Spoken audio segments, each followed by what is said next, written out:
September 15th, 1940. The morning sun broke over London with a deceptive tranquility, casting long shadows across the scarred streets of a city that had learned to sleep with one eye open. In the operations room deep beneath Royal Air Force Uxbridge, a subterranean nerve center where Britain's survival hung in the balance, Prime Minister Winston Churchill descended the stairs shortly after 10 o'clock, his footsteps echoing against concrete walls designed to withstand the apocalypse the Luftwaffe had been delivering nightly for weeks. Above ground, across the Channel in occupied France, German bomber crews were already climbing into their aircraft, unaware that this Sunday would become the pivot point of the entire war. The day when Adolf Hitler's dreams of invasion would begin their irreversible slide into nightmare. The desperation was mathematical, cold, and utterly unforgiving. Since early July, the Luftwaffe had thrown everything at fighter command in a systematic campaign to obliterate Britain's ability to defend itself from the air. Hermann Göring, Reich Marshal and commander of the German Air Forces, had promised Hitler that his bombers and fighters would sweep the Royal Air Force from the skies within weeks, clearing the path for Operation Sea Lion, the amphibious invasion that would bring Britain to its knees. The numbers told a story of imminent catastrophe. At the end of June, Germany possessed approximately 2,550 operational aircraft against Britain's mere 750 fighters. But numbers alone didn't capture the human cost. Fighter command was bleeding pilots faster than training schools could replace them. Young men with barely 20 hours in Hurricanes and Spitfires were being thrown into combat against Luftwaffe veterans who had honed their skills over Poland, France, and the Low Countries. Squadrons that should have had 18 aircraft were flying with 12. Men were flying 3, 4, sometimes 5 sorties a day, landing with hands trembling from exhaustion and adrenaline, gulping tea laced with rum before climbing back into blood-stained cockpits still warm from the previous pilot who hadn't returned. By early September, the Luftwaffe had very nearly succeeded. For weeks, they had hammered fighter command's airfields with methodical precision, cratering runways, destroying hangars, obliterating radar stations that served as Britain's electronic eyes. Sector stations like Biggin Hill and Kenley had been hit so many times that operations were being run from tents and buses parked in nearby fields. On September 6th, Air Chief Marshal Hugh Dowding, the taciturn, spiritualist commander of Fighter Command whose defensive strategy was all that stood between Britain and invasion, had privately calculated that he had perhaps 2 weeks before his force simply ceased to exist as an effective fighting organization. Then, on September 7th, the Luftwaffe had made a fatal error born of frustration and Hitler's fury. They switched their focus from Fighter Command's airfields to London itself. The bombing of the capital was devastating for civilians, with entire neighborhoods in the East End reduced to smoking rubble and thousands killed or wounded.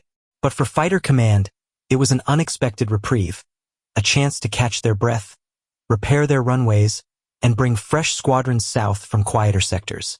Now, 8 days later, the Luftwaffe was coming again. Intelligence reports indicated that Göring, convinced that the RAF was down to its last few dozen fighters, had ordered the largest daylight raid of the entire campaign. A knockout blow designed to force the British government to sue for peace.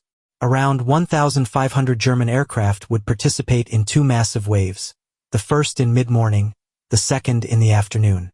Every available fighter in southeast England would have to take to the air. There would be no reserves, no safety margin, no fallback position. Either Fighter Command would break the Luftwaffe's formations over London or the city, and Britain's will to resist would burn. At RAF Hendon in North London, an airfield nestled among suburban streets where peacetime air shows had once drawn admiring crowds, the pilots of No. 504 Squadron had been at readiness since dawn. This was a unit with a particularly bitter understanding of what defeat looked like. In May, during the catastrophic Battle of France, 504 Squadron had been rushed across the Channel as part of the desperate attempt to resist the Luftwaffe's overwhelming superiority. They had flown from airfields that were overrun before they could refuel, had watched the French military collapse around them, and had limped back to Britain with their aircraft shot full of holes and half their pilots dead or missing. Their commanding officer, squadron leader Johnny Hill, had been shot down over France, first shot at by terrified French peasants who thought he was German, then nearly killed by a British Army major who believed him to be a fifth columnist. The squadron had been pulled north to Scotland afterward to rebuild, to absorb replacements, to try to forge frightened young men into pilots who might survive their first combat. On September 5th, just 10 days earlier, They had been ordered south again to Hendon, thrust back into number 11 Group, the most dangerous sector of the most dangerous battle in RAF history. Among the pilots waiting in dispersal that morning was Sergeant Raymond Towers Holmes, 25 years old, from Liverpool, known to his squadron mates as Artie, a nickname derived from his initials RT. He was not the stereotype of a dashing fighter pilot. He lacked the public school polish of many commissioned officers, the effortless confidence that came from privilege and inherited wealth. Holmes had joined the Royal Air Force Volunteer Reserve in 1936, soon after its establishment, becoming the 55th man to enlist in a scheme designed to create a reserve of trained pilots outside the peacetime RAF's rigid class structure. He had worked methodically through his training, accumulating over 600 flying hours by the time war broke out. More experience than many of the replacement pilots now arriving at squadrons with less than 20 hours in type. His logbook recorded a careful, disciplined pilot, one who checked his parachute straps twice, who studied tactics and gunnery with the seriousness of a man who understood that survival in combat depended on skill, not luck. He was the sort who came home, which made what he would do in the next few hours all the more extraordinary. The operations telephone rang in the dispersal hut shortly after 11 o'clock. Every squadron in number 11 Group was being scrambled. The Luftwaffe's first wave was crossing the coast. Dozens of bomber formations, stacked at different altitudes, escorted by swarms of Messerschmitt 109 fighters whose fuel tanks gave them barely 20 minutes over London before they had to turn for home. Holmes and his fellow pilots sprinted to their Hawker Hurricanes, aircraft that lacked the glamour of the faster, more maneuverable Spitfire but were rugged, stable gun platforms beloved by pilots who valued reliability over elegance. His aircraft that day was Hurricane P-2725, marked with the squadron code TMB, its Rolls-Royce Merlin engine already warmed up by the ground crew, its 8 Browning machine guns loaded with a mix of ball, armor-piercing, and incendiary ammunition, approximately 15 seconds worth of firing time if used in short, disciplined bursts. They took off into a sky already filling with contrails and the distant rumble of engines. Fighter Command's controller vectored them south and east toward the Thames estuary, where radar stations were painting a picture of the German formations assembling over Kent before turning northwest toward the capital. At 15,000 feet, the air was thin and cold. The city spread below like a map, the silver ribbon of the Thames winding through neighborhoods where families were taking shelter in Anderson shelters buried in back gardens, in basements reinforced with timber, in underground stations that had become subterranean cities where thousands would spend the night huddled on platforms, listening to the bombs fall overhead.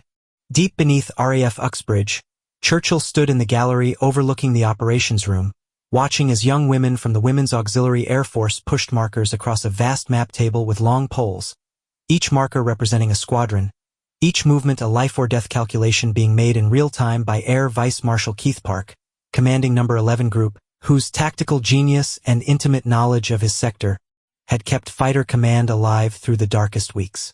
Park was committing every available squadron, holding nothing back, gambling everything on this single throw of the dice. Churchill, who had witnessed Britain's closest brush with defeat in his lifetime, watched in silence as the last reserves were pushed into the battle. At one point, he turned to Park and asked a question whose answer he already dreaded. "What other reserves have we?" Park's reply was stark, unadorned, final. "There are none. For 50 minutes, there would be no British fighters available should another wave appear." The thread upon which Britain's survival hung had been stretched to breaking point. Above London, the air battle had become a three-dimensional chaos of turning aircraft, tracer fire stitching patterns across the sky, engines screaming in power dives, and the slower, deeper roar of bomber formations pushing through toward their targets. The Luftwaffe's plan was already unraveling. The huge formations, instead of overwhelming the defenses through sheer numbers, had become vulnerable. Large cloud formations over Kent had scattered the German bombers, disrupting their tight defensive boxes and leaving stragglers isolated. RAF squadrons, instead of being swept from the sky by superior numbers, were attacking with a ferocity born of desperation and the certain knowledge that there was nothing behind them, no second line of defense, no safety net. Among the German formations struggling toward London was a Dornier Do-17Z medium bomber, sleek and twin-engined, nicknamed the Flying Pencil for its slender fuselage, bearing the Luftwaffe markings F1 plus FH and the work number 2361. It belonged to 1. Staffel of Kampfgeschwader 76, a unit that had fought in Poland and France and considered itself among the elite of the bomber force. The pilot was 27-year-old Oberleutnant Robert Zehbe, an experienced aviator whose crew had successfully completed numerous missions over Britain. But today, luck had abandoned them. Shortly after crossing the English coast at Dungeness, one of the Dornier's engines had begun misfiring, losing power, forcing Zehbe to throttle back and fall behind the main formation by approximately 500 yards. In the brutal calculus of aerial combat, this made them prey. The first attacks came near Battersea as the crippled Dornier approached central London. Hurricanes from No. 310 Squadron, Czech pilots who had fled their occupied homeland and fought with a particular fury against the Germans who had destroyed their country, tore into the isolated bomber. Their 8-gun salvos raked the Dornier's fuselage, starting fires, shattering the canopy, wounding crew members. 2 of Zehbe's crew, realizing their aircraft was doomed, bailed out over South London, their parachutes blossoming white against the smoke-stained sky. But Zehbe stayed at the controls, perhaps hoping to complete his bombing run, perhaps simply trying to keep his dying aircraft aloft long enough for the remaining crew to escape. The Dornier, trailing smoke and flame, continued northwest toward the heart of London. It was at this moment that Sergeant Ray Holmes, having already engaged and destroyed another German bomber in the swirling combat, spotted the damaged Dornier. He had become separated from his squadron in the chaos, alone in the sky with the wounded bomber limping ahead of him at approximately 15,000 feet. Below and ahead, clearly visible in the afternoon sunlight, were the distinctive grey rooftops and Portland stone facade of Buckingham Palace, the symbolic heart of the British Empire, home to King George VI and Queen Elizabeth, who had famously refused to leave London despite the bombing. The Dornier's trajectory would take it directly over the palace. If Zehbe released his bombs, and intelligence indicated each Do-17 carried approximately 2,200 pounds of high explosive, the impact would be both devastating and profoundly symbolic. The destruction of Buckingham Palace would be broadcast around the world. A propaganda coup for Germany and a blow to British morale at a moment when morale was nearly all Britain had left. Holmes positioned his Hurricane behind and slightly below the Dornier, settling into the classic fighter attack position, and squeezed his firing button. Nothing happened. His guns were empty, the ammunition expended in his earlier combat. In the sudden silence, the absence of the hammering 8-gun roar that was a Hurricane pilot's primary weapon, Holmes faced a decision that would define the rest of his life. Standard procedure was clear. A fighter without ammunition was a liability, not an asset. He should break off, return to Hendon, rearm, and get back into the battle. No one would question it. No one would blame him. But the Dornier was still flying, still on course for Buckingham Palace, still a threat. And there were no reserves, no other fighters climbing to intercept, no safety margin. Years later, attempting to explain the decision to historians and journalists who wanted to turn him into a hero, Holmes struggled with the words. There was no time to weigh up the situation, he said, his Liverpool accent softening the matter-of-fact tone. His airplane looked so flimsy, I didn't think of it as solid and substantial. I just went on and hit it for 6. I thought my aircraft would cut right through it, not allowing for the fact that his plane was as strong as mine.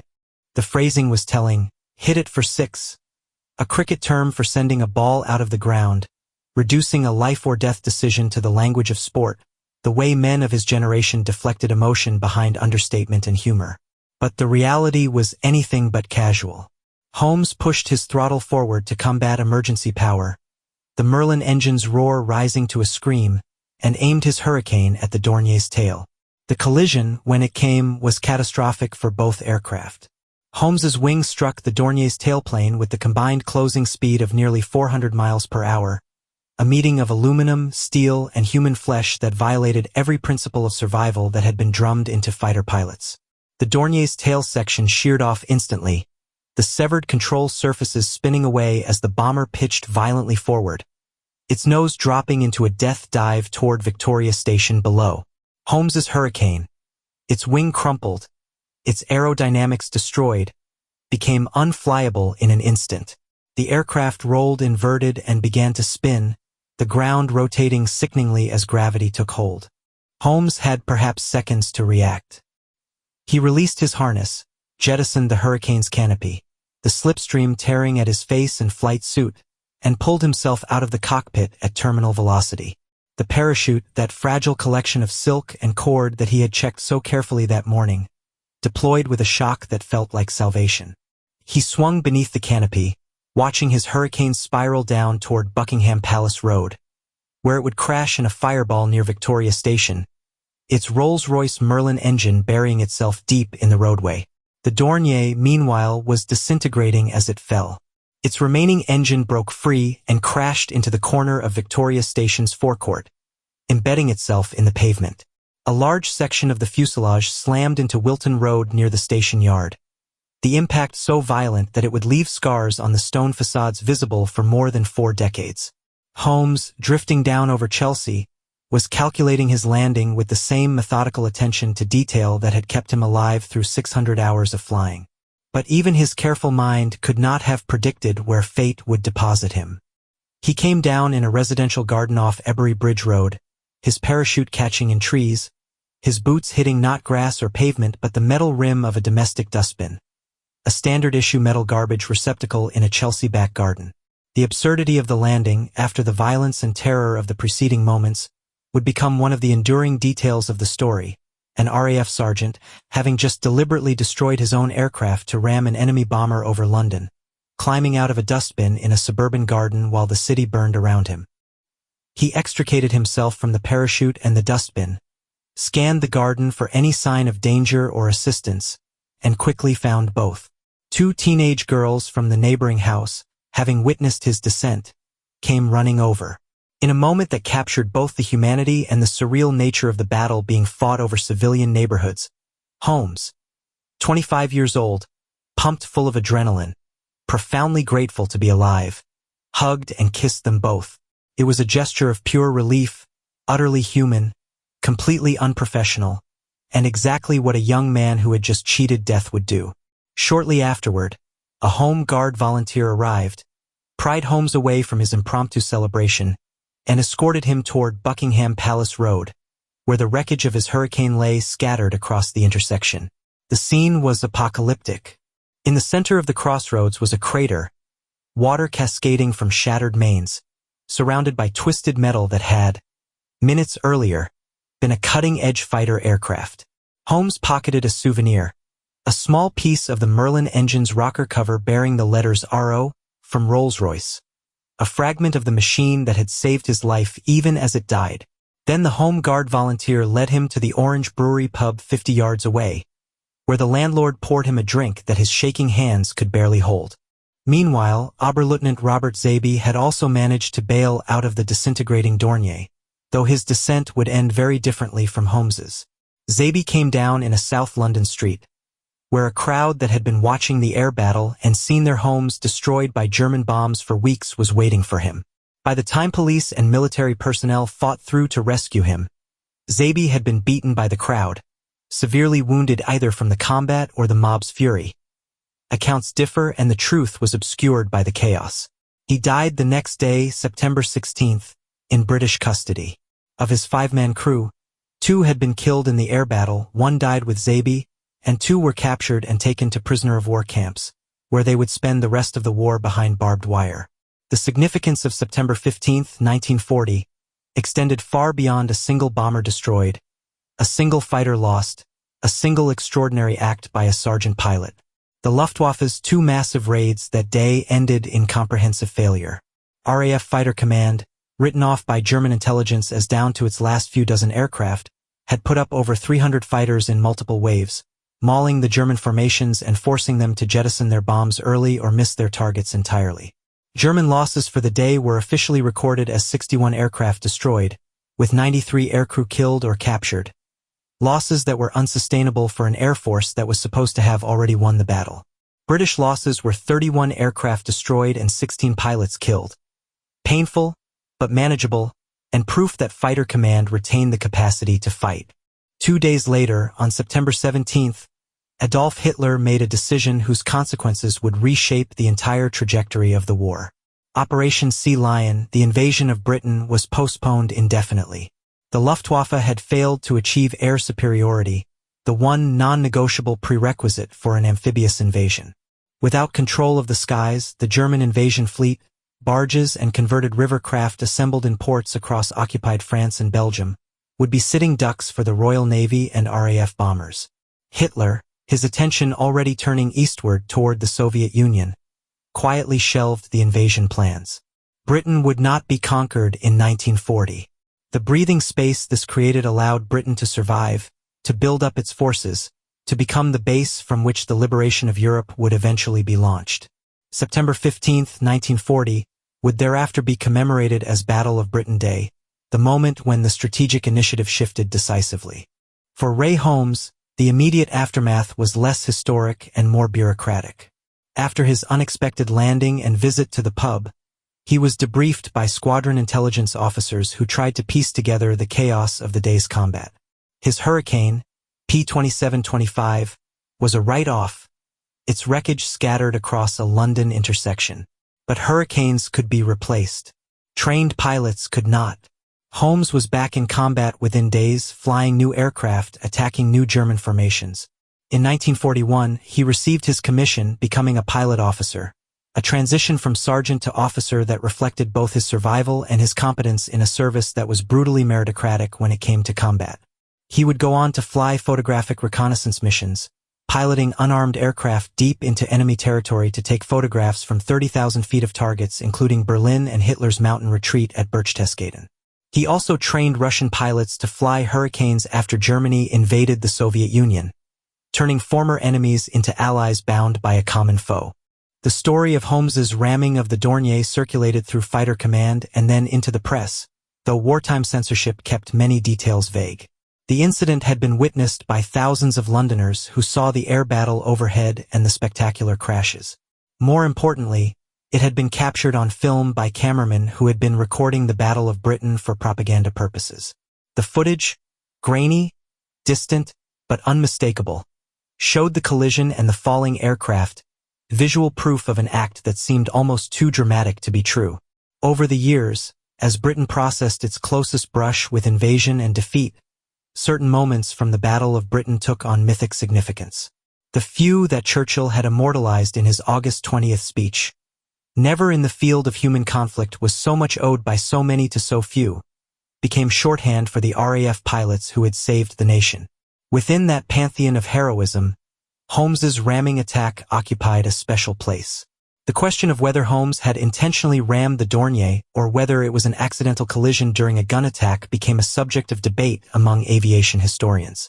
Holmes's own account varied slightly in different tellings, perhaps reflecting the difficulty of reconstructing split-second decisions made under extreme stress, perhaps reflecting a reluctance to claim deliberate intent for an action that violated all training and doctrine. What remained undisputed was the result. A German bomber destroyed, a potential hit on Buckingham Palace prevented, and an RAF pilot who survived against all odds. Whether calculation or instinct drove the moment mattered less than the fact that when it mattered most, Holmes had pressed the attack. The wreckage of Hurricane P-2725 remained buried beneath Buckingham Palace Road for more than half a century. In the immediate aftermath, salvage crews had removed what they could, but the Merlin engine and major structural components were too deeply embedded in the roadway and the shattered Victorian water mains beneath. The road was repaired, life went on, and the precise location of the crash site became obscured by memory and urban development. In 2004, nearly 65 years after the crash, a television documentary team obtained permission to excavate the site, using historical photographs and eyewitness accounts to pinpoint where P-2725 had come to rest. The excavation, conducted with archaeological precision and broadcast live, uncovered substantial portions of the Hurricane buried 10 feet down. 5 feet from the center of the excavation, the Rolls-Royce Merlin engine, sections of the airframe, instruments, and ammunition. The engine was subsequently put on display at the Imperial War Museum in London, a tangible artifact of September 15, 1940, and the desperate battle fought in the skies above the city. Ray Holmes was brought to London for the excavation and the live broadcast, a reunion with the aircraft and the squadron mates who had survived the war. By then he was 89 years old, frail but still possessed of the dry wit and understatement that characterized his generation. He watched as the wreckage was lifted from the ground, watched as the engine that had powered him through that desperate afternoon was cleaned and documented, watched as historians and presenters tried to explain to a modern audience what it had felt like to be 25 years old, out of ammunition, and facing a choice between doctrine and duty.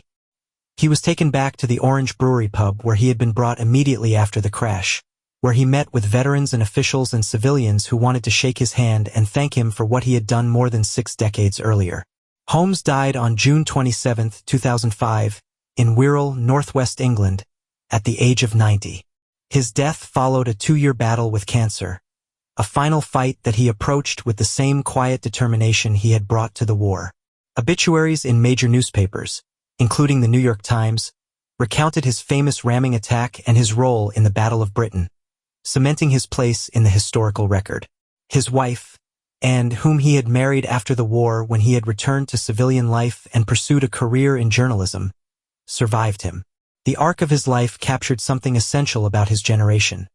Men and women who had done extraordinary things in wartime, then returned to ordinary lives, carrying their experiences quietly, without fanfare or self-aggrandizement. The debate about whether Holmes had saved Buckingham Palace from a direct hit became a minor historical controversy. Skeptics pointed out that the Dornier was already badly damaged, its crew bailing out, its trajectory uncertain. They argued that it might have crashed short of the palace or jettisoned its bombs early. Supporters countered with the geometry of the bomber's flight path, eyewitness accounts, and the simple fact that Holmes had eliminated any possibility of the bomber completing its run. The truth, as with much of history, was probably more complex than either narrative allowed. What mattered was that, in the moment, Holmes had acted. He had pressed the attack when he had no ammunition, using his aircraft itself as a weapon, accepting the substantial risk to his own life to eliminate a threat. Whether that threat would have materialized exactly as feared was ultimately less important than the willingness to act on incomplete information under extreme pressure, the essence of combat decision-making. The broader story of 504 Squadron continued long after September 15, 1940. The unit remained operational throughout the war, flying from more than 30 different airfields in Britain and abroad, undertaking roles as diverse as bomber escort, interdiction raids over occupied France, and support for Operation Market Garden. The audacious but ultimately failed attempt to seize bridges in the Netherlands and circumvent the German defensive lines. In March 1945, as the war in Europe entered its final weeks, the squadron re-equipped with Gloucester Meteor jets, Britain's first operational jet fighter. The Meteors never saw combat before Germany's surrender on May 8, 1945, and the squadron was renumbered as 245 Squadron on August 10, 1945. The original 504 Squadron reformed in the Auxiliary Air Force in May 1946, continuing the lineage into the post-war era. The Czech pilots of 310 Squadron, who had first attacked Robert Zehbe's Dornier and set in motion the sequence of events that led to Holmes's ramming attack, had their own remarkable story. Formed from Czech airmen who had escaped their occupied homeland and made their way to Britain through a dangerous journey across Europe, 310 Squadron fought throughout the Battle of Britain with particular ferocity. Their motto, "We fight to rebuild," captured both their determination to defeat Germany and their hope of eventually liberating Czechoslovakia. During the Battle of Britain, the squadron flew 938 operational sorties, totaling 971 operational hours, and was credited with destroying 40.5 enemy aircraft with certainty, with additional probables and damaged. 4 of their pilots were killed during the battle, including their most successful pilot, Pilot Officer Emil Fechner, who had destroyed 4 Luftwaffe aircraft before being killed in a mid-air collision on October 29, 1940. The squadron continued fighting throughout the war, ultimately completing 9,027 sorties with 15,673 operational hours, losing 35 airmen. When the war ended and Czechoslovakia was liberated, only to fall under Soviet domination, many of the Czech pilots chose to remain in Britain rather than return to a homeland that was once again not free. The Dornier Du-17, the flying pencil that Robert Zehbe had flown to its destruction over London, represented the Luftwaffe's confidence in the strategic bombing doctrine that had underpinned German war planning. Fast for its time, sleek, capable of outrunning many early biplane fighters, the Du-17 had been designed in the mid-1930s when the Luftwaffe was still being built in secret, violating the Treaty of Versailles. By 1940, the design was already showing its age. Its bomb load was modest compared to newer aircraft, its defensive armament inadequate against the 8-gun Hurricanes and Spitfires, its fuel capacity limiting in extended operations over Britain. But it remained a workhorse of the Kampfgeschwader bomber wings, and Luftwaffe doctrine still held that large formations of bombers, properly escorted, could overwhelm any defense. September 15, 1940, proved that doctrine fatally flawed. Winston Churchill's visit to RAF Uxbridge on September 15 became one of the defining moments of his wartime leadership. His presence in the operations room as the battle reached its climax, his question to Keith Park about reserves, Park's stark answer, "There are none," and Churchill's visible gravity as he watched Britain's entire fighter defense committed with nothing held back, all contributed to his understanding of how close the nation had come to catastrophe. 4 days earlier, on August 16th, Churchill had visited the same operations room and witnessed a similar commitment of all available forces. After that earlier visit, he had said to General Hastings Zehbe as they got into their car, "Never in the field of human conflict was so much owed by so many to so few." He repeated the phrase in a speech to the House of Commons on August 20th, creating one of the most famous quotations of the war and giving the fighter pilots their enduring nickname, the Few.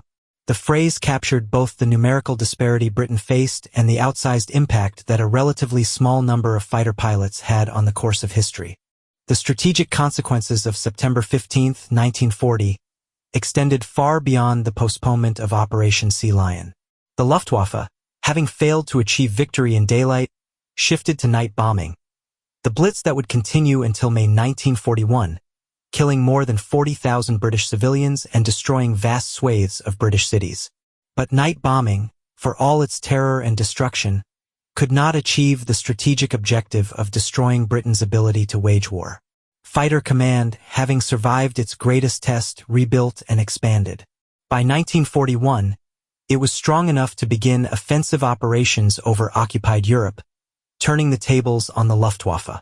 The breathing space that the Battle of Britain created allowed Britain to become what Churchill called the aircraft carrier of democracy, the unsinkable base from which the eventual liberation of Europe would be launched. The human cost of the Battle of Britain was measured in more than aircraft lost and pilots killed. Entire squadrons were essentially destroyed and rebuilt multiple times during the summer and autumn of 1940. Pilots flew until they were shot down, killed, wounded, or simply broke under the unbearable strain. Some, like Douglas Bader, became famous. Others, like Ray Holmes, had one moment of extraordinary action that would define them in history. Most fought and died in obscurity, their names recorded in squadron records and on memorials but lost to popular memory. The RAF lost 544 pilots killed during the official Battle of Britain period from July 10 to October 31, 1940, with hundreds more wounded or psychologically shattered. The Luftwaffe lost approximately 2,700 aircrew killed, captured, or missing. These were not abstractions or statistics. They were young men, most in their early 20s, who died in burning aircraft or drowned in the Channel or were buried in foreign soil far from home. For the civilians of London and the other bombed cities, the Battle of Britain was not a distant aerial chess game but a daily reality of sirens, shelters, and the aftermath of high-explosive and incendiary bombs. Entire neighborhoods disappeared overnight. Families were obliterated. Children were evacuated to the countryside, separated from parents who might not survive to be reunited with them. The stoicism and resilience of British civilians during the Blitz became legendary, perhaps overly romanticized in post-war memory, but rooted in genuine courage and a collective determination not to give Hitler the satisfaction of seeing them break. The image of Londoners sleeping in underground stations, of milk deliveries continuing amid the rubble, of King George VI and Queen Elizabeth touring bombed neighborhoods and refusing to leave the capital, all contributed to a narrative of resistance that was as important psychologically as Fighter Command's resistance in the air. The question of how close Britain came to defeat in 1940 has been debated by historians for decades. Some argue that the German invasion plan was always fantastical, that the Royal Navy would have destroyed any invasion fleet regardless of air superiority, that Britain's survival was never truly in doubt. Others point to the near collapse of fighter command in early September, to the unsustainable pilot losses, to the fragility of the entire defensive system, and argue that Britain was saved by the narrowest of margins and Hitler's strategic errors. The truth, as usual, lies somewhere in between. Operation Sea Lion faced enormous logistical and tactical challenges that Germany was not prepared to overcome. But Britain's ability to continue fighting, to maintain morale, to project confidence in eventual victory, absolutely depended on fighter command's survival. Had the Luftwaffe achieved air superiority, had fighter command been destroyed as an effective force, the war would not have ended, but it would have taken a very different course. The United States, in September 1940, was neutral and deeply divided about involvement in Europe's war. A defeated Britain, cut off and isolated, would have faced the choice between negotiated peace or slow strangulation. Fighter command's victory in the Battle of Britain kept that choice from ever having to be made. Ray Holmes's decision to ram the Dornier, viewed through this lens, takes on meaning beyond the individual act. It represented the philosophy that had kept Britain fighting when logic suggested negotiation, the refusal to accept defeat, the willingness to expend everything in the moment, the understanding that some things were worth any price. Whether Holmes consciously thought in such grand terms seems unlikely. His own accounts suggest a more immediate calculation. A bomber heading for a target, no ammunition remaining, a decision made in seconds based on instinct and training, and perhaps a stubborn Liverpool unwillingness to quit. But the result was the same. The bomber fell. The pilot survived. The city endured. And years later, historians and journalists and documentary filmmakers would try to extract meaning from those chaotic moments over London when a sergeant pilot climbed out of a dustbin and walked away from an act that should have killed him. The recovery of Hurricane P-2725's remains from beneath Buckingham Palace Road in 2004 created a physical connection across the decades between the desperate summer of 1940 and the comfortable Britain of the early 21st century. The engine, cleaned and conserved and placed in the Imperial War Museum, became a tangible artifact that museum visitors could see and touch, or at least stand near and try to comprehend. For many, particularly younger visitors with no living memory of the war, the stories of the Battle of Britain had become abstract, distant history, as remote as Waterloo or Trafalgar. The excavation, broadcast live with Ray Holmes watching, made it immediate and real. Here was the engine that had powered a fighter over London. Here was the man who had flown it.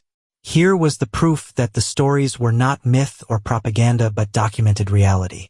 Holmes's post-war career as a journalist provided him with both distance and perspective on his wartime service. After the war, he returned to Wirral and pursued a career in writing, covering local news, human interest stories, the ordinary fabric of civilian life that he and his generation had fought to preserve. He was not a man who dwelt on his war service or sought attention for it. When asked about the ramming incident, he answered questions but did not elaborate or dramatize. This reticence was characteristic of many Battle of Britain veterans, who felt uncomfortable with hero worship and preferred to remember fallen comrades rather than celebrate their own survival. Holmes served briefly as a king's messenger after the war, delivering correspondence for Prime Minister Winston Churchill, a role that must have created a surreal symmetry, given that Churchill had been at Uxbridge watching the battle the day Holmes rammed the Dornier. The legacy of September 15, 1940, extends into the present day. Battle of Britain Day is commemorated annually in the United Kingdom on September 15th, with ceremonies, flypasts, and remembrance services. In Canada, which contributed significantly to fighter command with pilots and squadrons, the commemoration takes place on the third Sunday of September. The Battle of Britain Memorial on the cliffs at Capel-Luferne in Kent lists the names of all 2,937 aircrew from 14 nations who flew at least one operational sortie during the battle.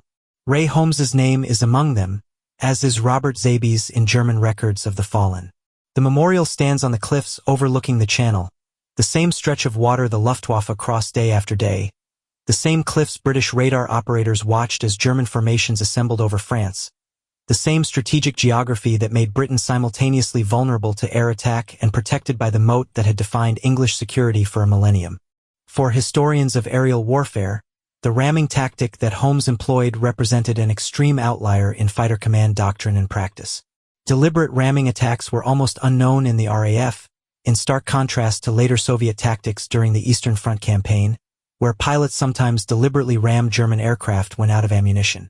The Soviets even developed a specific tactic called Turun, with pilots trained to survive ramming attacks by striking specific parts of enemy aircraft. For the RAF, the Hurricane and Spitfire were too valuable and pilots too scarce to expend them in ramming attacks. The standard procedure when ammunition was exhausted was exactly what Holmes should have done. Break off, return to base, rearm, and get back into the fight. That Holmes violated this doctrine speaks either to a split-second decision made without conscious thought or to a calculated determination that the threat was significant enough to justify the expenditure of one Hurricane and the substantial risk to one pilot. Either way, it was not a tactic that could be replicated or recommended as standard practice. The story of Ray Holmes and the Dornier he rammed has been told and retold in books, documentaries, and articles for more than 8 decades. It appeared, with significant artistic license, in the 1969 film Battle of Britain, where the ramming sequence was dramatized for cinematic effect. Each retelling adds or subtracts details, emphasizes different aspects, interprets motivations. The core facts remain consistent. September 15, 1940, Sergeant Ray Holmes of 504 Squadron, Hurricane P-2725, Dornier Du 17Z of 1/KG-76 piloted by Oberleutnant Robert Zehbe. Ammunition exhausted, ramming attack, both aircraft destroyed, both pilots bailed out. Holmes landed in a dustbin in Chelsea and survived. Zehbe died of wounds the next day. Around these facts, narrative and meaning accumulate. The defense of Buckingham Palace, the turning point of the Battle of Britain, the individual heroism that represented collective determination, the narrow margin between survival and destruction. In the final analysis, the significance of Ray Holmes's action on September 15, 1940, cannot be separated from the larger context of that desperate summer when Britain stood alone against Nazi Germany and fought for its survival in the skies above its cities. Holmes was one of thousands of RAF pilots who flew and fought during the Battle of Britain. He was one of hundreds who were shot down. He was one of fewer who survived being shot down multiple times. And he was one of a tiny handful who deliberately used their aircraft as a weapon when all other options were exhausted. His survival, against all probability, bailing out of a destroyed fighter at low altitude over central London and landing unhurt in a dustbin, added an element of improbable fortune to an already extraordinary story. That he lived another 65 years, raised a family, pursued a career, and died peacefully in old age provided a happy ending that most fighter pilots of his generation never experienced. The dustbin itself, that mundane receptacle for household waste that received an RAF sergeant pilot on a September afternoon in 1940, never achieved the fame of its temporary occupant. It was almost certainly discarded and replaced years ago, its significance unknown to whoever owned it. But in the historical record and popular memory, that dustbin occupies a peculiar place. A symbol of the absurdity and randomness of war, the juxtaposition of high drama and domestic banality, the fact that extraordinary events intrude into ordinary spaces without warning or ceremony. Ray Holmes, climbing out of that dustbin, kissing the teenage girls who witnessed his landing, walking to see the wreckage of his Hurricane. This image captures something essential about the Battle of Britain that statistics and strategic analysis cannot. The intensely human reality of young men fighting and dying over civilian neighborhoods while families watched from their gardens and streets, the proximity of war to everyday life, the thin boundary between the extraordinary and the ordinary. Today, visitors to the Imperial War Museum in London can see the Rolls-Royce Merlin engine from Hurricane P-2725, recovered from beneath Buckingham Palace Road more than 6 decades after it crashed there. The engine, cleaned but bearing the scars of its violent end, sits in a display about the Battle of Britain, surrounded by photographs and documents and artifacts from that summer. Most visitors probably spend a few minutes looking at it, reading the placard explaining its significance, perhaps taking a photograph before moving on to the next exhibit. But the engine remains a fragment of metal and history, a physical link to September 15, 1940, when the fate of the world was being decided in the skies above London and a young sergeant pilot made a decision that would define the rest of his life. The engine that carried him through that desperate afternoon, that powered his Hurricane until the moment of impact, that buried itself in a London street and waited 64 years to be recovered. This engine is Ray Holmes's truest monument, more eloquent than any plaque or memorial, a testament to courage, desperation, and the stubborn refusal to accept defeat that kept Britain fighting when all logic suggested surrender.